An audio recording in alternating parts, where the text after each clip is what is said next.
In 1910, the Italian Giovanni Reselvich enters Mexico with his company, which a theater company.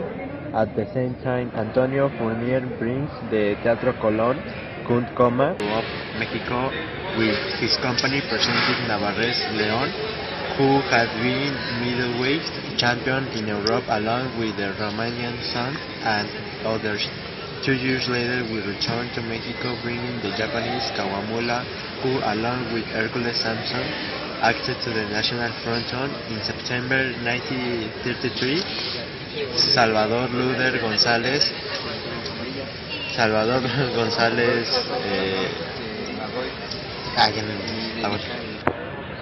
González founded the Mexican Company of Wrestling, of which he is considered the father of wrestling. This company is still of operation today and is considered the largest category in Mexico and the best in the world. Wrestling is a very famous sport in Mexico. Its beginnings date from the time of the 30s during the 20th century, where the first wrestling figures are recorded in Mexico City. It's said that the first fighter became the success of wrestling in Mexico. Mexican wrestling has become especially the use of the mask. Most wrestlers wear masks to the characters and take in it that help create a character.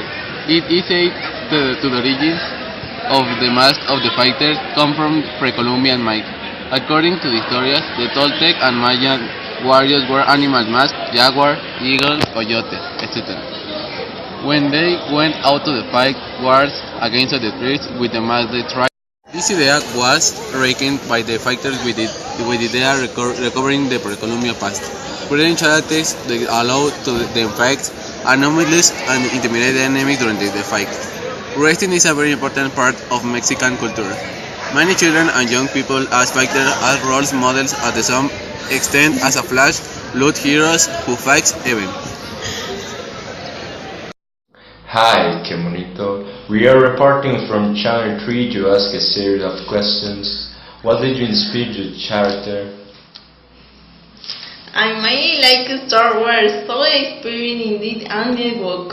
Were you in wrestling before? Before being Kimonito, my name was Alush.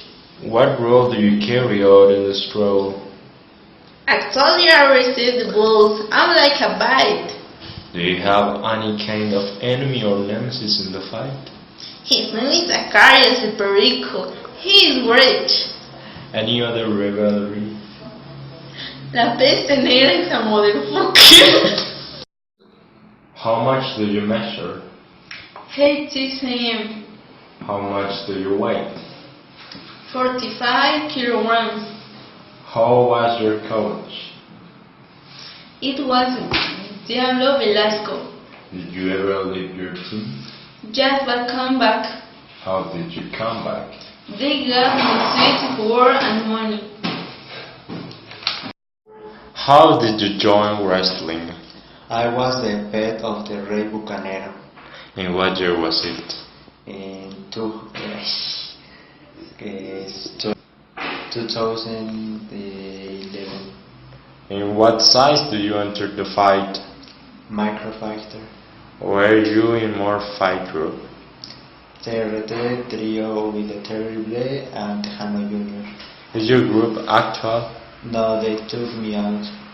Did you do anything in the group? More Fort's costume. Have you been confused? Peasant than I am mini maximum. Only that?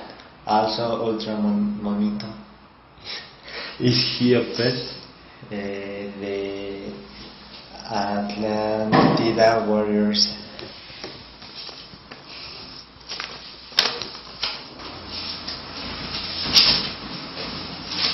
How much do you weigh? 47 kilos. Your biggest victory? 9.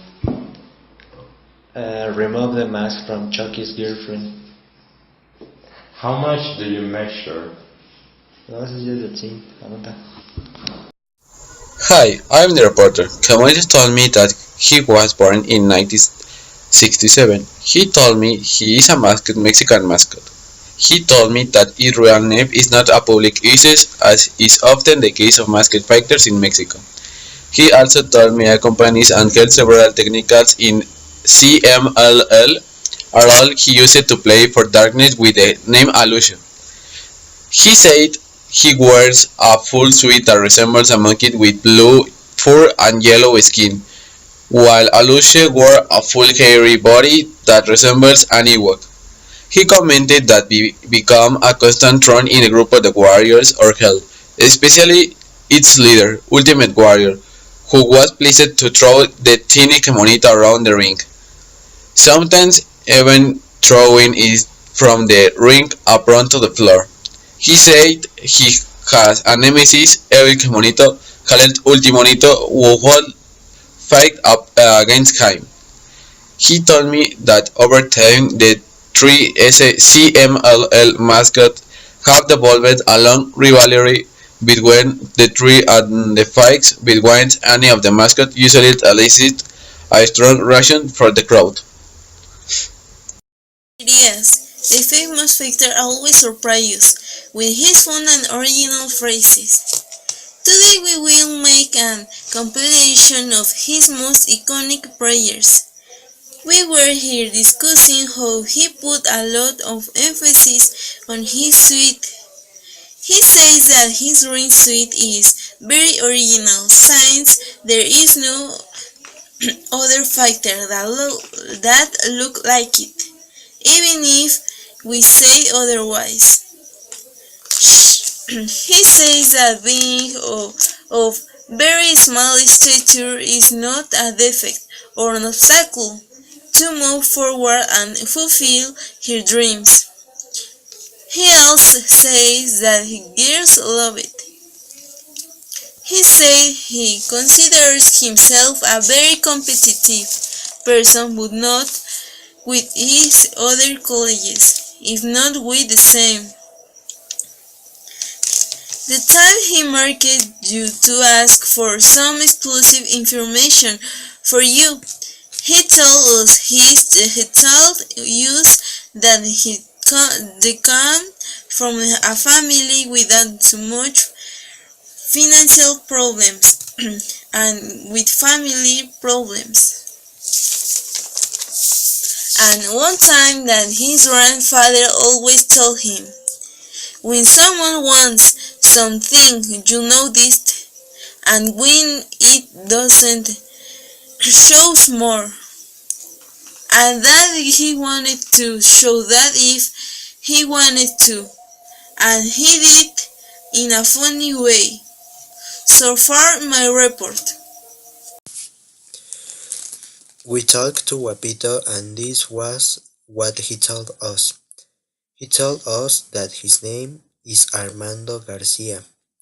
He said that his first nickname as a fighter was Madrox and then Mandrox. He said he was born on 27 August 1981 in Sinaloa State. He said that measures 125 centimeters. He said he was the chief of the Guapitos VIP. He said that in the entrance of their fights put the theme of Todas mueren por mí of Cartel de Santa.